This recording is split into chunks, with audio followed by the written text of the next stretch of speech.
Business 24. Business 24. Votre chaîne d'information économique. 24 heures sur 24.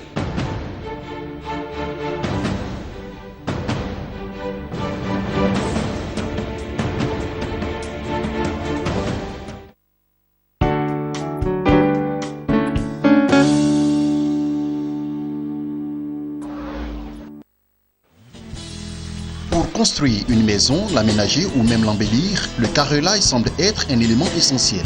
Comme ici au plateau d'eau cuit à Abidjan, ce client muni de ses échantillons.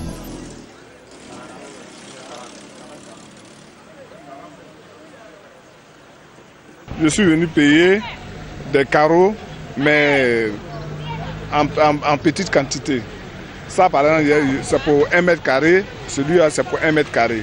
Donc, au lieu d'aller dans une grande surface, ici, je peux l'avoir facilement que d'aller dans les grandes surfaces. Longtemps considéré comme un matériau caractérisant le luxe, en Côte d'Ivoire, le carreau se trouve de plus en plus sur les devis de plusieurs chantiers de construction de bâtiments. Bon, actuellement, le carreau chinois qui est moins cher. Il y a beaucoup de gens qui paient ça aujourd'hui. Mais alors que ça ne peut pas travailler des carreaux italiens, mais ce n'est pas le même prix. Mais les gens ils viennent moins cher maintenant. Mais le carreau italien, ça commence les prix à 6 000 francs à 5 000, 6 500. Alors actuellement, chinois, c'est 3 000 francs gagne, même 2 800 même gagne dedans. Une situation qui a flambé le nombre de vendeurs de ce matériau de construction. Les matériaux importés, on le vend en poupe. Sur le marché ivoirien, on retrouve les carreaux italiens, français et chinois. Mais au dire des commerçants, les carreaux les plus vendus seraient les carreaux chinois parce qu'il y en a pour toute la bourse. Actuellement, le marché est gâté. Comment le marché est gâté? Tout le monde est envoyé le carreau maintenant, n'importe quoi.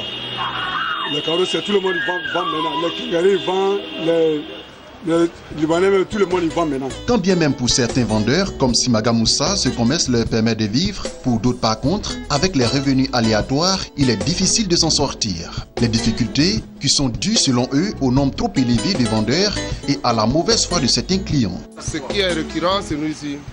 Souvent on a un problème avec les clients qui viennent souvent, bon, peut-être ils veulent payer. D'autres ils n'ont pas l'argent, mais pour d'autres, c'est des mauvaises intentions qui les accompagnent souvent. Ils viennent nous voir, ils nous proposent des prix qu'après le mois, la fin du mois, je vais vous rembourser. Bon, souvent, ils ne viennent pas. Hein. Tu les donnes, les crédits, le délai que vous avez signé, les gars ne viennent pas. Bon, en ce moment, il n'y a pas trop de vendeurs de carreaux. On peut reçu au moins 10 clients par jour. Ça va, ça dépend au moins 5 clients par jour. Bon, maintenant, mais c'est pas trop ça, Ben, ceux qui viennent m'aider en même temps, parce que les gens, ils n'ont pas trop confiance. Il faut noter que dans les années 80, la Côte d'Ivoire avait sa propre unité de fabrication de carreaux. Mais la fermeture de cette industrie a contraint les vendeurs à l'importation. Ces vendeurs gardent l'espoir qu'un investisseur privé va flairer la bonne affaire et créer une unité de transformation en Côte d'Ivoire.